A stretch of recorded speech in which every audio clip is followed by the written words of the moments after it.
A briefing on the 20th National Congress of the Communist Party of China, led by Vice Minister Chen Zhu, took place in Colombo. At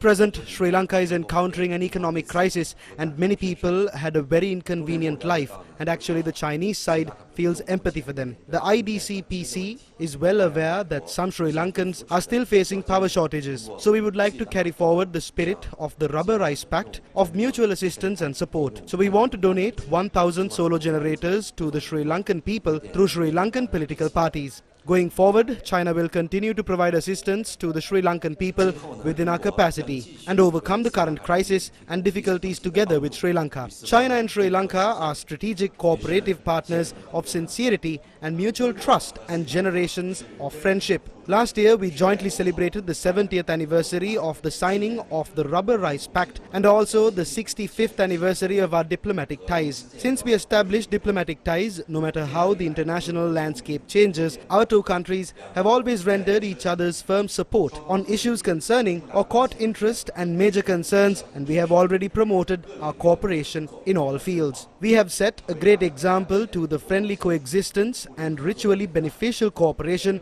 between countries with different sizes. Going forward, China is willing to work together with Sri Lanka to further consolidate our strategic cooperative partnership and seek development for a better future. We need to consolidate our good neighborliness and be the development partners that shares common benefits. We should work together to achieve more results in much projects and in our practical economical cooperations such as the Hambantota Port, including Colombo Port City, under the framework of the Belt and Road Initiative. We need to strengthen the strategic coordination and provide firm support to each other. We need to work harder to enhance our coordination and cooperation in many international occasions such as the United Nations, and further enhance our coordination in international affairs and jointly safeguard and carry forward international justice and fairness. Ruling party MP Premnath Dolavatta apologized to China over the Yuan Wang 5 controversy. Even though we are friends, there were some issues very recently.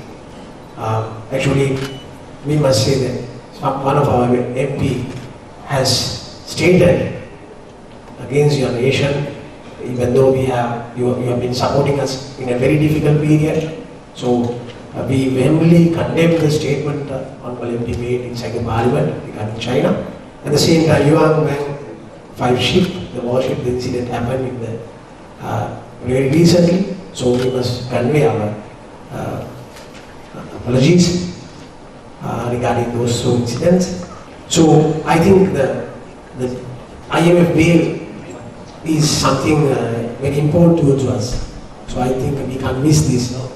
The entire world making news against China regarding that you haven't given the assurance for us, but I am sure that that is not the truth.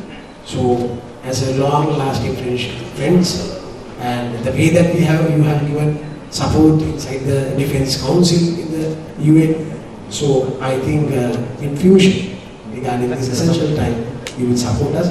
I heard that you mentioned regarding this new way of international relationship regarding the last briefing which you have come up. So, I think it's this way that you can implement the next coming decades to the whole world. At the same time, really pleased to hear the economic growth you have achieved from the last past. Multiple Sri Lankan politicians also attended the briefing in Colombo. In addition, China donated 1,000 solar energy units to Sri Lanka, paving the way for clean energy. The delegation of the Communist Party of China, led by Vice Minister Chen Zhu, met former President Mahinda Rajapaksa last evening. In a tweet, the Chinese embassy in Sri Lanka said, quote, they had a broad discussion on promoting the China-Sri Lanka friendship, bilateral cooperation and party-to-party exchanges, unquote.